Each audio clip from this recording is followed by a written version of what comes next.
Bismillahirrahmanirrahim. Assalamualaikum warahmatullahi wabarakatuh. Bersua dalam berita perdana malam ini, saya Muhammad Noh Johari. Dan saya Haryanti Jumetusin. Berita-berita utama malam ini. Aktiviti perkhidmatan catering, kedai makanan segera dan restoran menyumbang kepada peningkatan hasil jualan makanan dan minuman.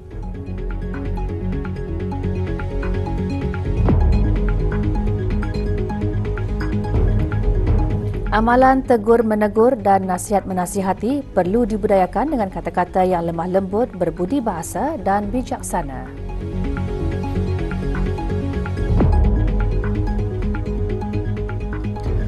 Masjid Kampung Bukit Daerah Tutong dengan kerjasama Muslimah Masjid Kampung Bukit Tutong pagi tadi mengadakan pertandingan menghafaz ayat-ayat lazim dan azan subuh bagi para pelajar kelas Al-Quran dan Muqaddam sempena sambutan Idul Hijrah 1445 dan sempena cuti penggal persekolahan. Pertandingan diadakan di Masjid Kampung Bukit.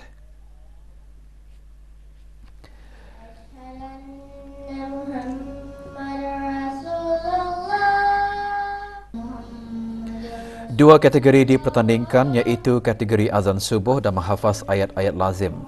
Pertandingan disertai oleh 8 pelajar dari kelas Al-Quran dan Muqaddam dari Masjid Kampung Bukit dan Balai Ibadat Hajah Aminah Kampung Long Mayan Tutong.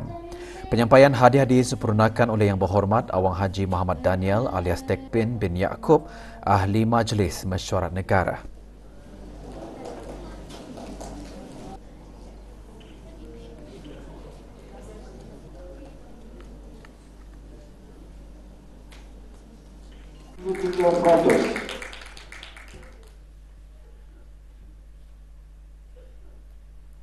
Persatuan Perubatan Brunei BMA semalam mengadakan forum latihan bersama pengerusi Lembaga Penasihat dan Latihan Lepasan Ijazah PGATB.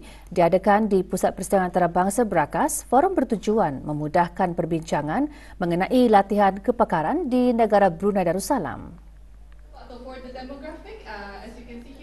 Hadir Dr. Ang Swee Hoi, Timbalan Setiausaha Tetap Profesional Kementerian Kesihatan selaku pengerusi PGATB.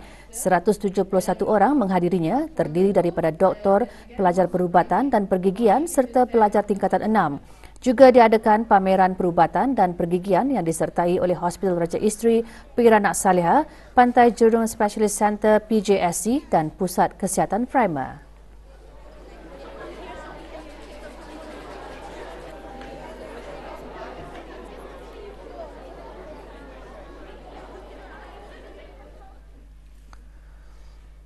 Jualan perkhidmatan makanan dan minuman di negara Brunei Darussalam pada suku tahun pertama 2023 meningkat 17.7% berbanding suku tahun pertama 2022 dengan anggaran hasil jualan meningkat dari 91.9 juta ringgit kepada 108.2 juta ringgit.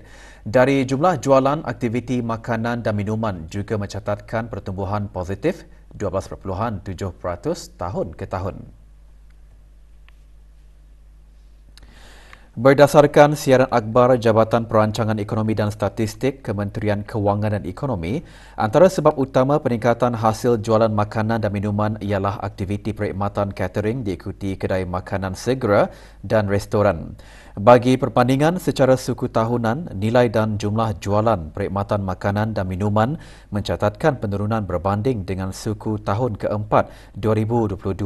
Prestasi jualan runcit mencatatkan penurunan tahun ke tahun pada suku tahun pertama 2023 sebanyak 4% berikutan kekurangan permintaan domestik selaras dengan volume jualan runcit yang lebih rendah sebanyak 4.9% tahun ke tahun.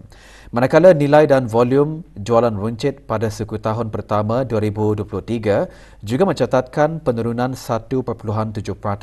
Laporan penuh indeks jualan runcit dan perkhidmatan makanan dan minuman boleh didapati melalui laman sesawang JPES. Setakat ini tidak ada kes jangkitan rabies dalam kalangan manusia atau hewan telah direkodkan di negara Brunei Darussalam. Ikuti bahan beritanya selepas ini.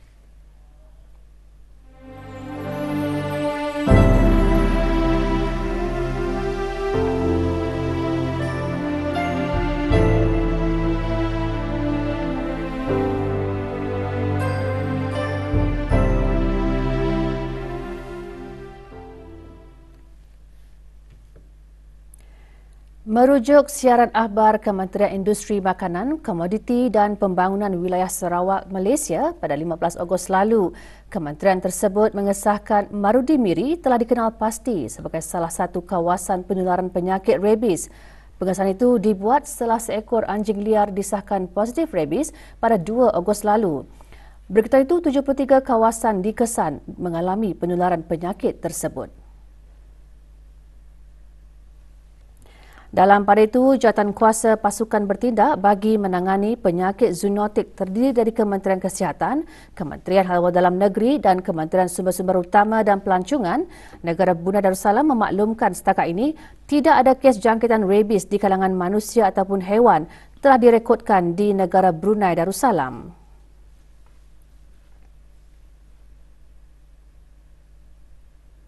Pada masa ini, pengimportan dan lintas sempadan haiwan peliharaan daripada negeri-negeri jiran yang merekodkan kes-kes jangkitan rabies adalah tidak dibenarkan.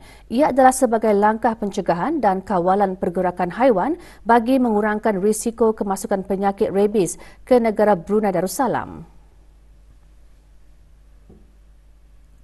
Orang ramai yang mempunyai anjing dan kucing peliharaan dinasihatkan untuk mengambil langkah pencegahan ke atas haiwan peliharaan dari dijangkiti penyakit rabies dengan melaksanakan perkara-perkara seperti berikut. Membawa haiwan peliharaan mendapatkan suntikan vaksinasi rabies. Jika terdapat gejala pada haiwan peliharaan, pemilik disaran untuk berhubung terus dengan klinik haiwan terdekat bagi mendapatkan pemeriksaan lanjut. Orang ramai juga disaran untuk mendapatkan atau membeli haiwan peliharaan daripada tempat dan sumber yang dipercayai lengkap dengan suntikan vaksinasi rabies. Orang ramai juga dinasihatkan untuk mengambil langkah-langkah awal bagi mengurangkan risiko jangkitan rabies, antaranya menyuci bahagian tubuh yang digigit dengan sabun dan air mengalir sekurang-kurangnya 15 minit bagi menghilangkan kesan air liur.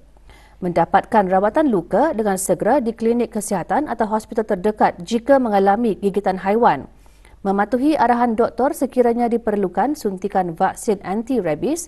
Untuk mengurangkan risiko digigit, disarankan untuk tidak mendekati haiwan liar atau binatang agresif dan sentiasa mengekalkan tahap kebersihan diri yang tinggi.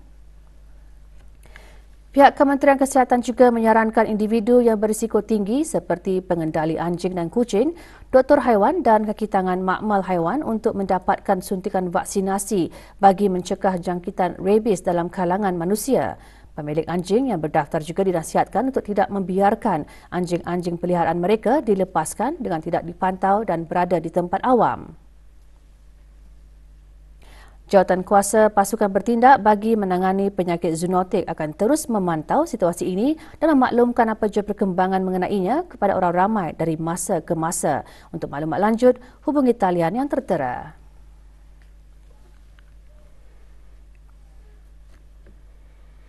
Umat Islam diingatkan agar tidak terlalai dan terleka tentang adab dan akhlak dalam menyampaikan teguran dan nasihat. Justru dalam perubahan gaya hidup masyarakat yang dikuasai oleh penggunaan media sosial menyediakan ruang integrasi dan komunikasi tanpa batas ini, umat Islam perlulah bijak memastikan bahawa ayat-ayat atau perkataan yang hendak digunakan itu adalah bersesuaian.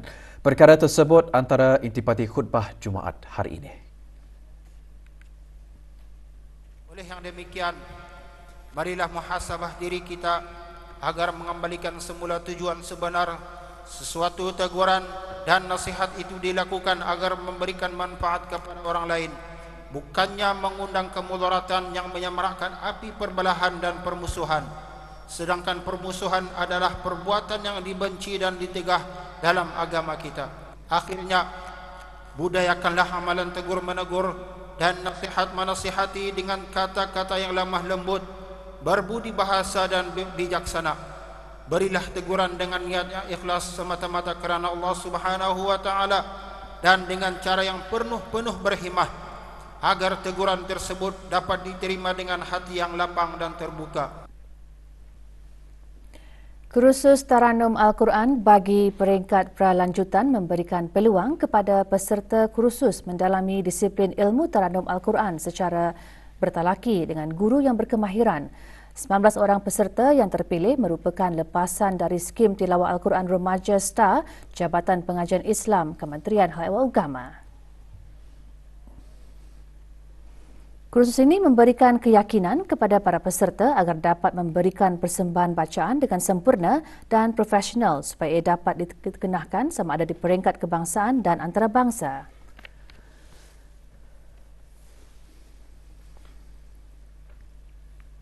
Peserta ini akan insya-Allah dibimbing oleh fasilitator yang berkemahiran dalam bidang teranum Al-Quran, berlatar belakangkan qari dan qariah kebangsaan di negara Darussalam dan juga menempah nama di peringkat antarabangsa. Di samping penerapan lagu teranum Al-Quran, para peserta kursus berjaya mempraktikkan dengan membawakan lagu teranum yang dipelajari dari tenaga pengajar. Keseluruhan peserta suka, artinya menerima dan nampak ia punya progres di dalam teknik yang diajarkan, terutama dalam pembawaan teranum. Harapan saya setelah tamat kursus ini supaya akan membakar lagi semangat saya untuk terus mempelajari, menggali ilmu Al-Quran ini supaya lebih fasih dan mahir dalam bidang ini. Saya berharap dapat mempersembahkan persembahan yang terbaik dan mampu meningkatkan mutu pembacaan dalam pertandingan yang akan datang. Saya akan mengaplikasikan segala ilmu yang dipelajari di dalam kursus ini di dalam musabaqah tilawah Quran yang saya ikuti. Dengan adanya kursus ini, saya dapat mengambil peluang yang amat berharga untuk memperbanyakkan lagi ilmu dalam khususnya dalam bidang taranum. Kebiasaannya didengar hanya kalangan orang tua yang bergiat dalam pembuatan parang atau pisau secara tradisional di negara ini. Namun kini belia tempatan sudah mula menceburkan diri dalam bidang tersebut dalam sama-sama meneruskan tradisi pembuatan parang dan pisau tradisional. Pewarta RTB Haji Azizi Ahmad ada laporannya.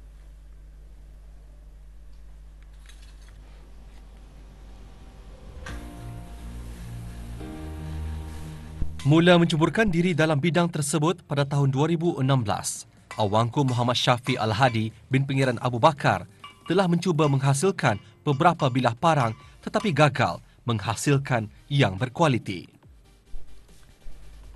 Namun berbekalkan semangat yang tidak pernah kendur, akhirnya berjaya menghasilkan beberapa bilah parang dan pisau yang berkualiti dengan menggunakan bahan-bahan kitar semula. Bahan-bahan yang saya gunakan ini adalah bahan-bahan yang recycled items yang terdapat dari tempat pembuangan besi seperti high carbon spring steel ataupun copper, brass dan lain-lain. Sering mendapat tempahan antaranya dalam kalangan tukang masak. Pembuatan sebilah parang atau pisau mengambil masa selama 2 ke 3 minggu untuk siap. Media-media sosial turut menjadi platform untuk mempamerkan produk-produk jualannya. So, sebagai para belia, saya mau menaikkan dan melanjutkan tradisional ini di Brunei. Menunggu untuk graduation politeknik ini, saya pun dapat menaikkan sara hidup harian itulah dengan berbisnes sebagai blacksmith ini. Berniat untuk meningkatkan lagi ilmu pembuatan parang dan pisau, belia tempatan ini juga berhasrat membawa perusahaannya ini ke luar negara. Semoga niat belia-belia seperti ini akan menjadi kenyataan dan dapat menambah lagi hasil ekonomi negara. Laporan Haji Azizi Ahmad untuk Berita RTB. 4 suspek yang dipercayai terlibat dalam kes pecah rumah dan curi bersiri berjaya diberkas baru-baru ini. Kumpulan suspek melibatkan 2 lelaki dan 2 perempuan tempatan yang diberkas di beberapa buah kawasan berbeza di daerah Brunei Darmawara melalui usaha berterusan pasukan polis di Raja Brunei membenteras kegiatan jenayah di samping kerjasama awam dalam perkongsian maklumat. Tangkapan juga menemukan sejumlah barang rampasan dipercayai barang curi jenayah pecah rumah yang berlaku dalam beberapa bulan kebelakangan di kawasan Bandar Seri Begawan, Kiulap, Berakas dan Gadong. hasil siasatan unit siasatan pecah rumah dan curi kereta. Jabatan Siasatan Jenayah mendapati sedikit itu terlibat dalam 32 kes pecah rumah dan curi yang dilaporkan di kawasan berkenaan. Pada masa ini, kesemua suspek ditahan reman bagi melengkapkan siasatan. Kes akan disebut semula pada 24 Ogos. Jika sabit kesalahan, boleh dihukum penjara tidak melebihi 15 tahun dan sebatan.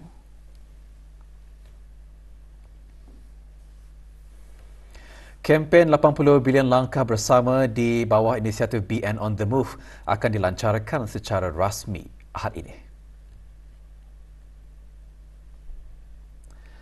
Kementerian Kesihatan memelumkan pelancarannya akan diadakan pukul 6.30 pagi semasa program Bandar Kucheriya di Taman Haji Semuda Umar Ali Saifuddin. Orang ramai dilalukan mengikuti pelbagai aktiviti yang akan diadakan. Antara kemuncak acara ialah walkathon sejauh 6 km yang bermula dan berakhir di Taman Haji Semuda Umar Ali Saifuddin. Pertandingan Fun and Friendly 10-pin bowling kali ke-6 tahun diadakan petang tadi anjuran bekas pelajar Brunei Preparatory XBPS dan Kolej Sultan Omar Ali Saifuddin XSOSC. Ia diadakan bersempena sambutan ulang tahun Hari Keputeraan ke bawah Duli Yang Maha Mulia ke-77. Perlawanan berlangsung di Pusat Utama Bowling di Ibu Negara. Hadir Pengiran Muhammad Amir Rizal bin Pengiran Haji Mahmud, Setiausaha Tetap Kesukanan dan Kementerian Kebudayaan Belia dan Sukan. Lebih 20 orang menyertai pertandingan tahunan tersebut terdiri dari bekas penuntut 1980 hingga 1985. Pertandingan seumpamanya dihasrat menjadi wadah agar para ahli perkumpulan sentiasa aktif dalam sukan ke arah hidup sihat dan cergas.